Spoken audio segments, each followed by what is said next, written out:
tere, olen Mari ja tahan teile näidata, kuidas ma oma robotimängus robotipuldi nuppudele panin juurde täpsustuse, mida iga nupp teeb.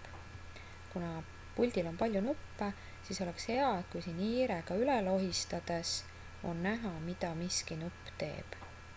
Näiteks, mida see kollane teeb, lilla või hoopis see südame nupp. Et ma näitan teile, kuidas ma sellised täpsustused siia juurde panin. Ja ma näitan teile, kuidas näiteks siis selle muuda tausta nupu täpsustus on tehtud. Ma ei klõpsi siis siin peal, vaid lihtsalt lohistan hiirega üle. Selleks on mul siin juba osa pulti valmis joonistatud. Mul on see tausta muutmise nupp juba valmis pandud. Klõpsan selle peal. Sündmustest valin siis, et kui klõpsatakse rohelist lippu ja mida siis tehakse, mis siis juhtuma hakkab. Juhtimise alt võtame, et oota kuni. Ja kui kaua siis ootama peab?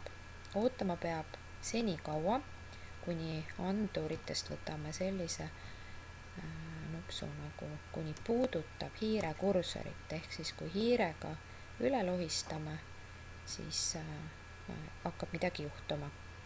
Ja mis siis muutub või juhtub, teeme nii, et ta ütleb, sest mul oli ta ütlemisena pandud, võib ka mõtleb võtta, et muuda tausta. Proovime, kas töötab. Panen käima, nüüd lähen siia peale, muuda tausta. Aga nüüd, kui ma siin veel üle käin, siis ta ei reageeri, sest mul on ta pandud ainult ühe korra. Aga see, et ta seda mitu korda või õigemini lõputult teeks, siis võtame korda lõputult ka siia vahele. Vaatame, kuidas töötab. Lähen ühe korra üle, tuleb teise korra. Vaata, ta jääb nagu liiga kauaks siia. Kuna meil on pandud, et ta jääb 2 sekundiks, siis paneme, et ta jääb hästi lühikeseks ajaks, ta koheselt ka ära läheb. Paneme 0,1 ehk 0,1 siis sekundit. Käin, näitab. Käin, näitab. Nii lihtne see ongi.